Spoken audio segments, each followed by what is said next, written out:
Good evening student, welcome back to my YouTube channel. Let's come back to our topic. Today I am going to teach you chapter number 4. The chapter number 4 is part of speech. It's called in Marathi शब्दांच्या जाती. Let's start. अक्षरांपासून शब्द बनतात. शब्दांच्या विशिष्ट मांडणीतून अर्थपूर्ण वाक्य बनतात. वाक्यातील सर्व शब्द एकाच जातीचे असतील तर अर्थपूर्ण वाक्य बनणार नाही. वाक्य हे वेगवेगळ्या जातींच्या शब्दांचे मिश्रण आहे. म्हणून शब्दांच्या जातीचा अभ्यास महत्त्वाचा आहे. बघा हे सर्व डेफिनेशन कशावरती होती तर पार्ट ऑफ स्पीच. शब्दांच्या जाती. का बरं शब्दांच्या जाती ह्या महत्त्वाच्या आहेत हे सर्व याच्यातनं सांगितलेलं आहे. बघा अक्षरांपासून शब्द बनतात. म्हणजे अक्षरापासून म्हणजेच काय तर जे लेटर्स असतात ए टू झेड पर्यंत एबीसीडी मधले जे लेटर्स असतात ए टू झेड पर्यंत त्या शब्द अक्षरांपासून काय बनतात तर शब्द बनतात. म्हणजे काय वर्ड बनतात.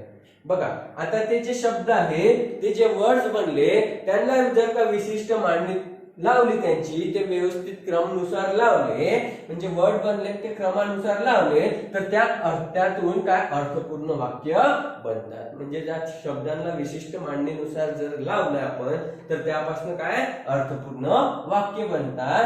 वाक्यातील सर्व शब्द एकाच जातीचे असतील तर अर्थपूर्ण वाक्य बनणार नाही. मग आता बघा जे वाक्य बनत आहे ते सर्व वाक्य कशापासून बनतात तर शब्दांपासून. शब्द कसे बनतात तर अक्षरांपासून.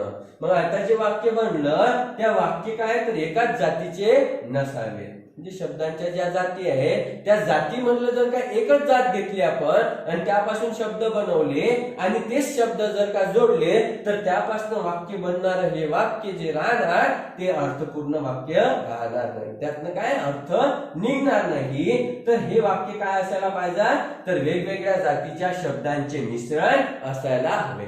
म्हणजे जे वाक्य बनवत आहे त्यामध्ये जे शब्द राहतील ते काय वेगवेगळ्या जातीचे असायला हवे. म्हणून शब्दांच्या जातीचा अभ्यास महत्वाचा आहे. बघा याकरता काय शब्दांच्या जातीचा अभ्यास महत्वाचा आहे. बघा आता समोर काय आहे इंग्रजीत एकूण 8 जाती आहेत. इंग्लिश मध्ये एकूण शब्दांच्या किती जाती आहेत तर 8 जाती आहेत. There is 8 types of part of speech. First, noun. Noun म्हणजे काय तर नाम. Second pronoun. प्रोनाउन म्हणजे सर्वनाम. Third adjective. ऍडजेक्टिव्ह मीन्स विशेषण. Fourth verb. वर्ब मीन्स क्रियापद. Fifth adverb. ऍडवर्ब मीन्स क्रिया विशेषण. Six preposition. प्रिपोजिशन मीन्स शब्दयोगी अवयव. 7 कंजक्शन. कंजक्शन मीन्स उभयान्वी अवयव. 8 इंटरजेक्शन. इंटरजेक्शन मीन्स केवल प्रयोगी अवयव. बघा ह्या झाल्या 8 शब्दांच्या जाती. यामधली पहिली जात नाउन. नाउन आपण अभ्यासूया. ठीक आहे. बघा तर नाउन म्हणजे काय आपण समोर बघूया.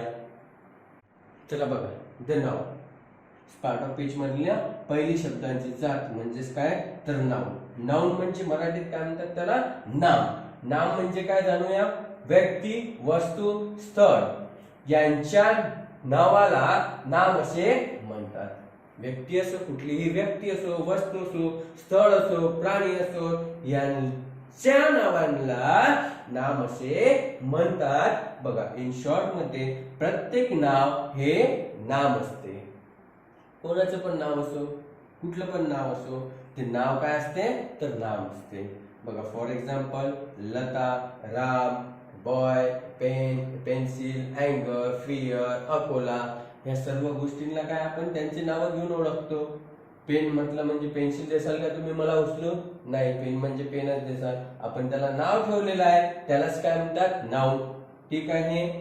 बघा 5 काइंड्स ऑफ नाउन. नावाचे ही 5 प्रकार पडतात. 5 काइंड्स ऑफ नाउन नामाचे प्रकार.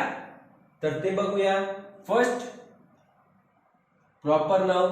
प्रॉपर नाउन म्हणजे काय विशेष नाम. Second common noun. Common noun म्हणजे काय सामान्य नाम. Third collective noun. Collective noun म्हणजे काय समूहवाचक नाम. Material noun. फोर्थ पदार्थवाचक नाम. फिफ्थ ऍब्स्ट्रॅक्ट नाउन म्हणजेच काय तर भाववाचक नाम. ठीक आहे. फॉर एक्झाम्पल बघूयात. प्रॉपर नाउन म्हणजेच काय तर विशेष, त्यालाच इंडिया म्हणून. ठीक आहे. मग विशेष नाम आहे, विशेष नाम आहे. इंडिया सारखा दुसरा इंडिया आहे का? ठीक आहे. म्हणजेच काय झालं, विशेष नाम झालं. अकोला, अकोल्यालाच अकोला नाव ठेवलेलं आहे, विशेष नाम आहे. ठीक आहे. औरंगाबाद मध्ये जाऊन औरंगाबादला अकोला म्हणसाल का? नाही, म्हणून अकोला विशेष नाम. गंगा, कोणती पण असा ओढा वाहत असला त्याला गंगा म्हणसाल का तुम्ही? ती नदी आहे, गंगा नावाने ओळखल्या जाते, तर तिलाच म्हणावं लागेल. कोणता पण ओढा असा वाहत चालला आणि त्याला गंगा असं नाव ठेवसाल का? नाही, कारण की त्या नावानेच ओळखल्या जाते, ती नदीच ओळखल्या जाते, दुसरी नाही ओळखल्या जाणार. त्या प्रकारे त्या व्यक्तीला, वस्तूला किंवा स्थळाला, प्राण्यांना जे नाव दिलेलं असते त्यालाच काय म्हणतात, एक विशेष नाम असते, पर्टिक्युलर त्याच नावाने ओळखल्या जाते, त्याला प्रॉपर नाउन म्हणतात. ठीक आहे. नेक्स्ट त्यामधलाच काय तर जात बघूया, जातीचा प्रकार बघूया नाउन मधल्या. कॉमन नाउन, कॉमन नाउन म्हणजे काय? सामान्य नाम. सामान्य नाम म्हणजे काय तर बुक, पेन, डॉग. आता बुक, बुक म्हटलं म्हणजे काय? कॉमन नाउन झालं. का बरं कॉमन नाउन झालं? तर हे पर्टिक्युलर म्हटलेलं आहे का की बुवा हिस्ट्रीचंच बुक, की मराठीचं की इंग्लिशचं, असं काही पर्टिक्युलर म्हटलेलं आहे का याच गोष्टीचं बुक आहे? नाही, फक्त बुक म्हटलं, फक्त काय म्हटलेलं आहे आपण? बुक म्हटलेलं आहे. जसं आता इथं सिटी मध्ये आपण सिटी म्हटलं तर काय बनेल? कॉमन नाउन बनेल. पण सिटी मधली अकोला, अकोला फक्त अकोला म्हटलेला आहे, म्हणजे अकोला सिटी मधलं अकोला म्हटलं त्याच्याने ते काय बनलं? प्रॉपर बनलं. पण फक्त सिटी म्हटलं असतं तर प्रॉपर बनलं असतं का? नाही, कारण की सिटी मधलं पर्टिक्युलर अकोलाच असं दाखवलेलं आहे, म्हणून ते प्रॉपर बनलं. आता तसंच इथे बुक दाखवलेलं आहे, बुक म्हणजे काय तर कॉमन झालं. आता बुक मधलं हिस्ट्री जर म्हटलं असतं किंवा इंग्लिश किंवा मराठी म्हटलं असतं तर ते काय आलं असतं? प्रॉपर मध्ये झालं असतं. येत आहे लक्षात? बघा, बुक म्हटलं आपण पर्टिक्युलर तेच बुक म्हणत आहे का? नाही, काय फक्त बुक म्हणत आहे. मग बुक म्हटले तुम्ही माझ्यासमोर कोणतेही बुक घेऊन येणार, पण मी म्हटलं इंग्लिशचंच बुक आणायचं आहे तर म्हणजे ते काय झालं? इंग्लिश बुक म्हणजेच काय तर प्रॉपर नाउन. फक्त बुक म्हटलं तर काय झालं? Common noun. तसंच पेन, आता पेन काय झाला? Common noun. आता पेन मध्ये मी हा रेड पेन आणायचं म्हटलं, फक्त रेड पेन जर असं म्हटलं तर त्याला रेडला रेडच आणसाल ना तुम्ही माझ्यासमोर, ब्लॅक घेऊन येणार का? नाही. मग त्या रेडला प्रॉपर नाउन झालं, ते काय झालं? प्रॉपरली तुम्ही रेडच आणणार माझ्याकडे, म्हणून ते झालं प्रॉपर नाउन. पण फक्त पेन जर झाला म्हटलं तर तुम्ही माझ्यासमोर पेन आणा म्हटलं तर पेन कुठलाही घेऊन येणार. ठीक आहे. पेन काय होणार मग? Common noun. ठीक आहे. त्याच प्रकारे डॉग, आता डॉग म्हणजे काय तर कॉमन नाउन. डॉग म्हणजे काय? Common noun. का बरं? तर डॉग मध्ये खूप सारे डॉग असतील, डॉग मध्ये खूप सारे डॉग असतील, पण तुमच्या घरी जर का एखादा डॉग असेल, त्याला विशिष्ट नाव दिलेलं असेल, पिंट्या, मोती वगैरे असं काही जे काय नाव दिलेलं असेल तुमचं, ठीक आहे, त्या नावाने जर का त्याला ओळखल्या जात असेल तर ते बनेल प्रॉपर नाउन. पण त्या नावाला त्याला जर का नाव देत नसतात, तुम्ही गल्लीतल्या कोणत्याही कुत्र्याला डॉग म्हणसाल तर ते काय बनेल?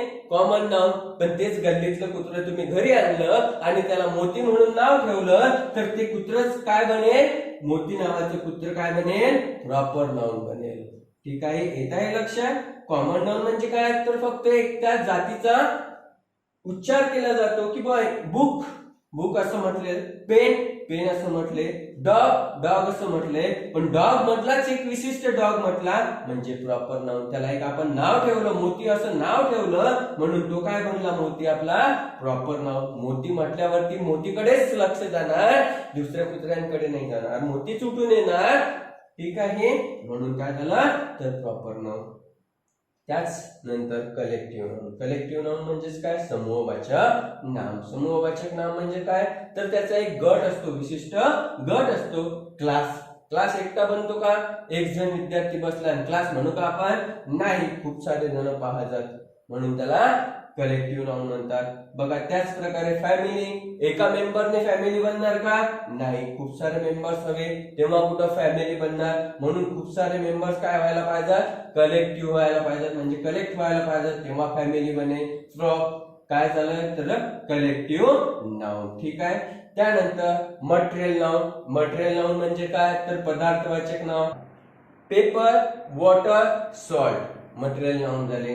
काय मटेरियल नाउन. आपण बघूया समोर कसे काय होते. मटेरियल नाउनच का म्हटलं गेलेलं आहे. ठीक आहे. मटेरियल वॉटर सॉल्ट पेपर हे काय झाले मटेरियल पासून बनलेले आहेत म्हणून काय तर पदार्थवाचक नाव. ऍब्स्ट्रॅक्ट नाउन म्हणजे काय भाववाचक नाव. भाववाचक नाव म्हणजेच काय तर त्यामध्ये काय असतात भाव असतात फिलिंग्स असतात ब्रेवरी काइंडनेस ट्रूथ. ठीक आहे. हे सर्व काय 5 काइंड्स ऑफ नाउन नामांचे प्रकार 5 प्रकार आणि ते 5 प्रकार आपण समोरच्या व्हिडिओज मध्ये बघूया. आजच्यासाठी एवढेच. That's it for today. Video like share comment and subscribe.